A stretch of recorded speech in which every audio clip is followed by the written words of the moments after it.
kasi hindi ka na nag-overtime kapag ganito? Pwede mo naman ipagpabukas yan. Hindi mo ako naiintindihan. Out of touch ka kasi sa realidad eh. You're the one who's naive about the people around you. Look at your sons. Naririnig mo ba sarili mo, ha? Hindi ka makapagtrabaho na maayos kasi pretentious ka. Ako, ate? Oo. Ako talaga? Ha? Wow! Nakita ko kasi sina Samsam at Botbot kanina. Namili. Mukhang may pa-dinner. Hindi ba tayo imbitado? Hindi lang siguro tayo napagsabihan. Sino mo yung pakana ng dinner na to? Si Nona. Gusto niya daw kasi kumain dito eh. Kaso, pagmumukhang ikaw yung may kadate, so niyaya ko rin si Kiko. Dahil gwapong-gwapo ka kay Kiko? At ikaw naman, gandang-ganda kay Nona. Maghapon kayo dito, hindi nga kayo nakapagluto eh. Wow, Mamu. Di ka marunong magluto. Natural, kami rin. Di mo kami tinuruan eh. Mamu, yayain mo na lang yung BFF mo si Tita Yet-Yet.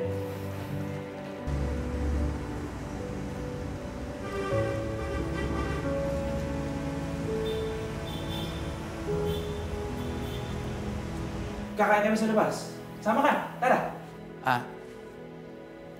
Pas ako dyan. We are getting rich! Oh, Tito! Sayo na yan! Huwag mo na sabihin sa pamilya.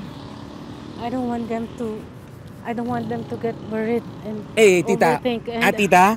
Okay ha? This will be our secret. But can I at least bring you home? Ha? Bot, thank you pala for inviting us, ha? Same here. Sam, thank you next time po, ako naman na magpapakain. Kailan pa tayo gagalaw?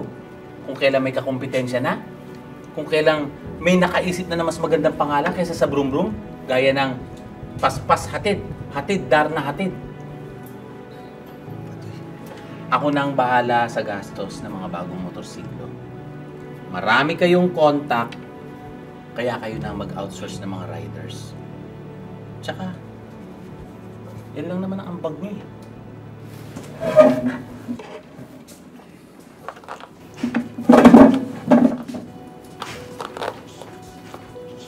Nawawala si Yet-Yet. Ay, yes! Si Tita, she's home! I mean, napadaan kasi ako sa kanila, di ba? Tapos, I saw her through the window. Mukha namang okay. Sige, Tita Yet-Yet. Eh, yung mga anak ko.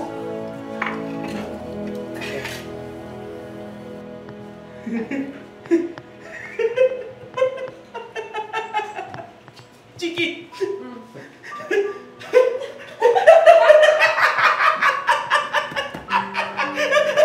Sorry, Lola. Tita, dito, tita.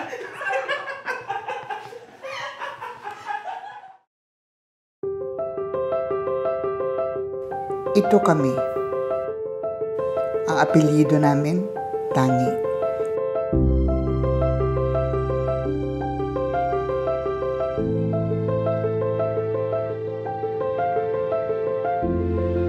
Pero hindi kami matatawag na tanging pamilya.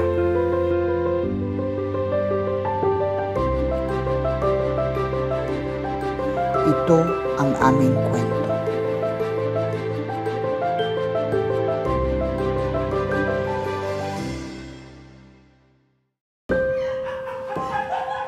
Uy, di pa ubos yung ulam mo! Bakit? Iniiwan ang pagkain. Ano ba naman yung batang yon?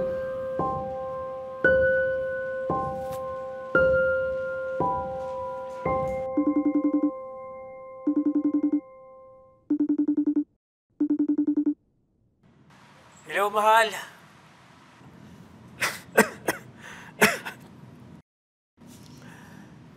May padala ko na yung remit ng mga bata. Bigay mo na yung allowance nila. Tapos, lipad ka na rito. Mahal, bakit ka inubo? Hindi COVID to, mahal.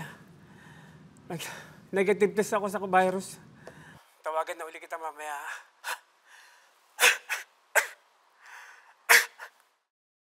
Sa ospital nagtatrabaho yung asawa ko, kaya kahit magkasakit siya, walang problema. Ate, alam mo, pinapapunta ka na ni Kuya sa Dubai. maging nurse ka na daw ulit. Kasi yun naman talaga yung profesyon mo eh. Ginagawa mo yun. Paano si Kuya Mikmik? Eh ayan, mukhang umaalagwa na naman. Bakit mo pinoproblema yun? At si Ditsi Yet, ayan, isang kindat na lang, bibigay na. At kayo naman, Meron. ako na lang naman ang maayos dito sa lahat eh.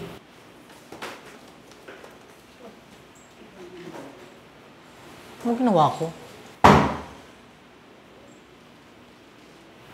Ano raw?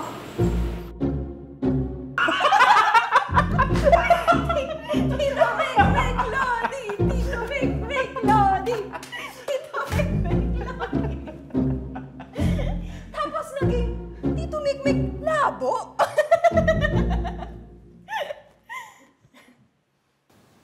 Alam mo, Chiki, I saw them here kanina.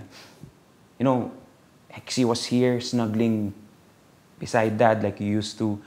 Tapos si Andy naman nandito, sitting closely behind him like I used to. And I felt so... Oh. It's okay. It's okay. Alam mo, those jerks, they try to be like us, but they aren't. We don't want anything from Dad. Ay, siguro sila umasa silang may makukuha sila, and when they didn't, Tito Mikmik Labo! Tito Mikmik Labo! Tito Mikmik Labo! Tito Mikmik Labo! Tito Mikmik Labo! Tito Mikmik Labo! Tito Mikmik Labo! Saan naman galing yan? Sa mga pinsan yung bobo? I gave them an offer. Na-reject nila. Okay lang. I'll do vroom-vroom on my own. Dad, I don't need your help either. May iba na akong kausap.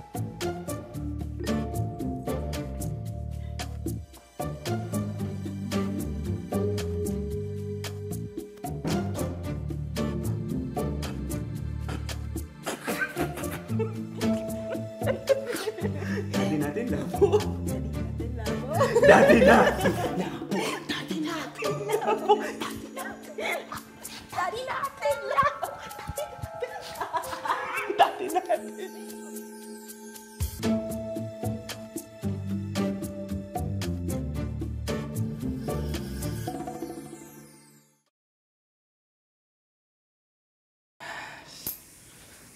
Tol, alam ko na. Balik na lang tayo Maynila. My brother, hindi nga tayo pwedeng umalis dito hanggat di pa natin sinasabi dun sa magkapatid na yon kung anong gagawin ng tatay nila. Alam mo, kung ayaw sa atin ng Tito Mikmik, mas lalong ayaw natin sa kanya. Doon na siya sa ahente niyang bago. Si Lito, naku, masamang balita rin yun eh.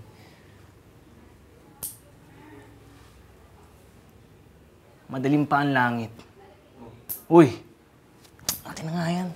Alam mo ba, sabi ng matatanda, no, may namamatay sa pamilya kapag nagugupit ka ng kuko sa gabi. Ay, naku ka. Sabi ng matatanda, kuya, pag tumilaok na yung manok, umaga na. At sabi rin ng matatanda, kapag sumagot ka sa kuya mo, pasing ka niya. Matanda ka na kasi. Ikaw, bata ka pa. Kuya, alam, kanina pa tayong di natutulog dito eh.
Chiki!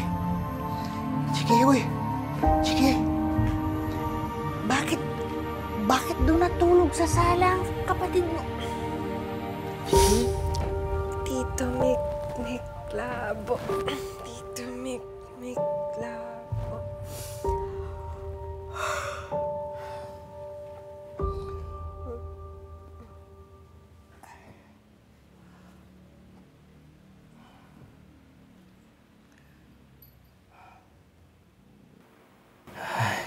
Kailangan na natin magpa-charming sa pamilya, Brad. Lalo na kay Lomi. Hindi pa natin mababalik yung 30 mil niya eh. Akala ko ba, sabi mo, yung allowance natin kay Papu, yun babayad natin. Eh, hindi natin magagamit yung Brad. Kasi nga, nasa masamang graces na tayo ni Tito Mikmik eh. Uy!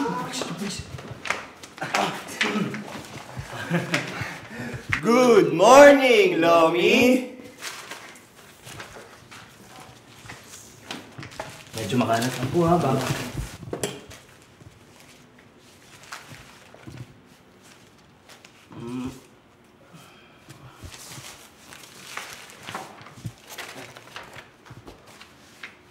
Pag di ka naglinis, sasabihin, tamad ka. Tapos pag naglinis ka, pagdududahan kang may sakit. Saan ka may lulugar? Ang mama ninyo. Apo kaming mama. Ma'am ko, meron. Naliligo po siya ngayon. Ay, kakalarga lang ho kanina. Papunta ho kay Tita Yet-Yet. Ando pala. Uy, wala na.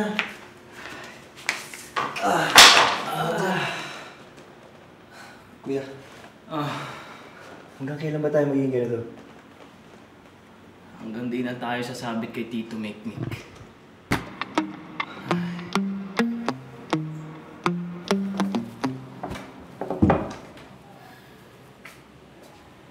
Wow! Good morning, Dad! Morning! Saan na punta natin? Kung saan-saan. Pwede kami sumama.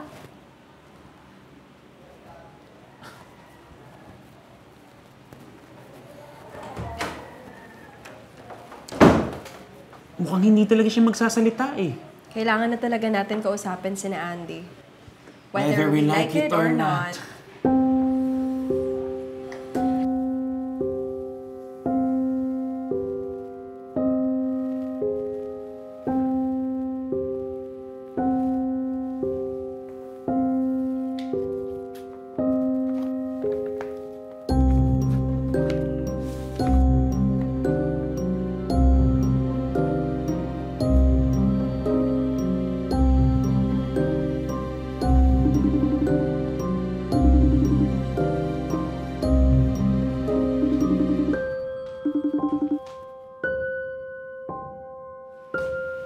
O Yet, hindi ka na naman nagtrangka ng pinto.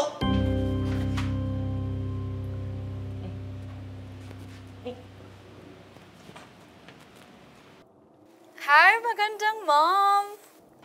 Hello sa anak na mana sa magandang mom. Sorry, Kath, but I'm really busy. Working?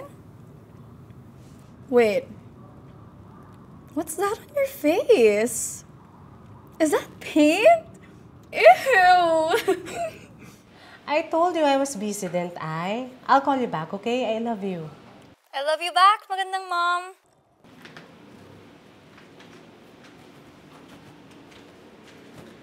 So ano naman mapaglilingkod ko sa'yo? Bigla ka nawala kagabi eh. Hindi ko alam kung saan ka napasuot. Inaalala mo ko? Eh, tingnan mo nga yung itsura mo, ate. Yet, may pinagdadaanan ng ate mo. Sama yung ubo ni Rolly. Huli ko siyang nakausap nung kagabi. Tinatawagan ko, hindi sumasagot eh. Kailangan talaga minutong mag-usap, ate. Relax ka lang. Relax na paano? Katulad ng pagre-relax mo? Tita Memi, kaming magkapatid ang nag-uusap. Hindi ka kasali.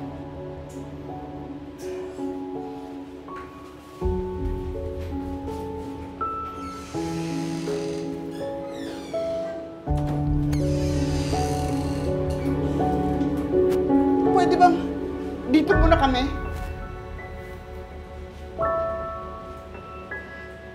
Kung ayaw nyo, edi wag!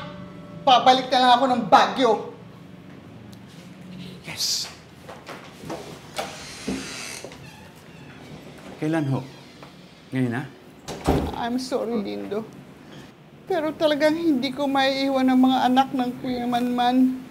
Ma'am, kasasabi nyo lang. Lalo na ngayong ramdam kong lahat sila hindi masaya. Paano ko iiwanan? Nasaan yung lipstick? Ayun. Okay.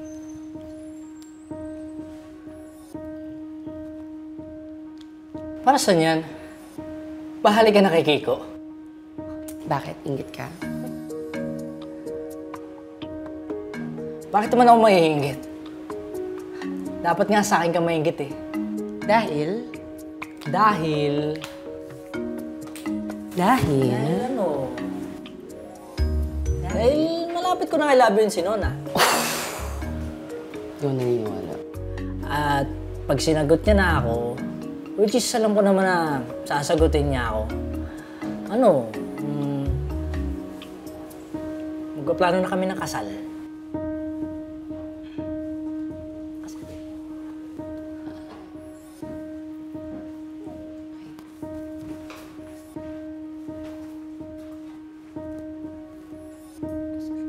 Nadamay tuloy si Tita Memi. Pati siya naangilan mo.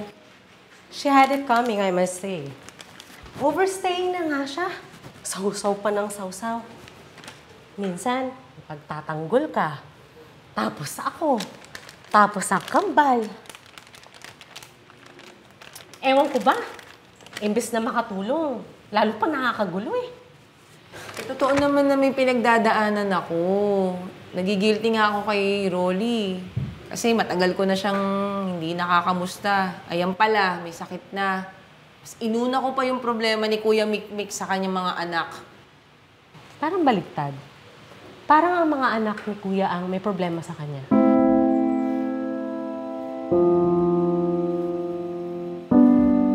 Tsaka hindi mo ba nakikita? Parang mas close ang mga anak mo kay Kuya kaysa kay Boogie tsaka kay Chiki. O sige, nagmamadali ang daddy sa expansion ng vroom-vroom. Ganun na nga. O sino nagbuyo? Kayo. Hindi kami makikipagkita sa inyo kung kami nang buyo. In the first place... Yan, ito na naman tayo sa Inglisan. Labanan ng may diploma sa wala. Brother. Sino ba kasi nag-convince kay Daddy na mag-invest sa vroom-vroom? Well, in the first place, hindi kami ang nag-aya. And in the second place... In the second place? Basta, yung totoo niyan, sinulot lang kami ni Tito Mikmik kay Mr. Teodosio. Huwag nyo kami ismulin. Tsaka, alam niyo, hindi naman din namin kasalanan na hindi kayo sinasamahan ng tatay niyo eh. O bakit kayo? Mahal ba kayo ng nanay niyo?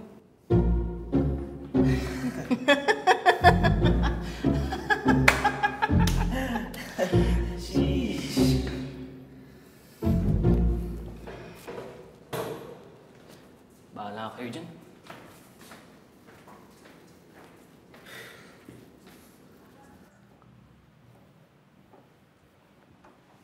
Oh, saan ka pupunta? Hindi ba natin pwedeng pag-usapan pa ito?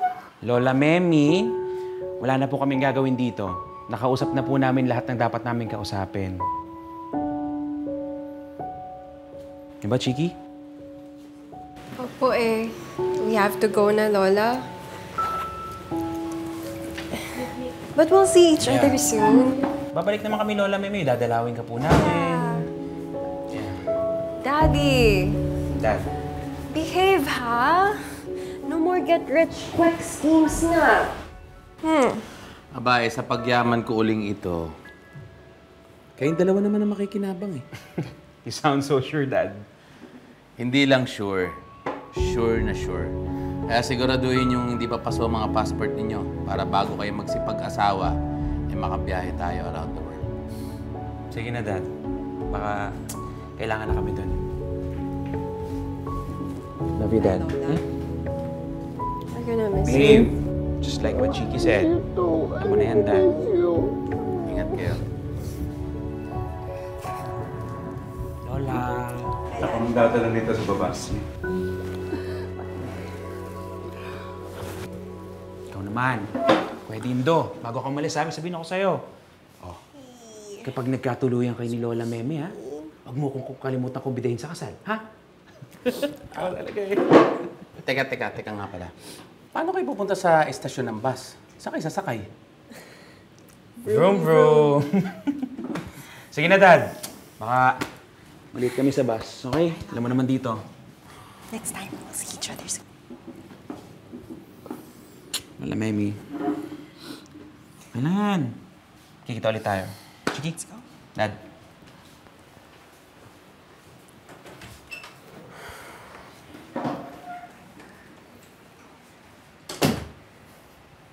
Oh, wala na ang mga anak mo.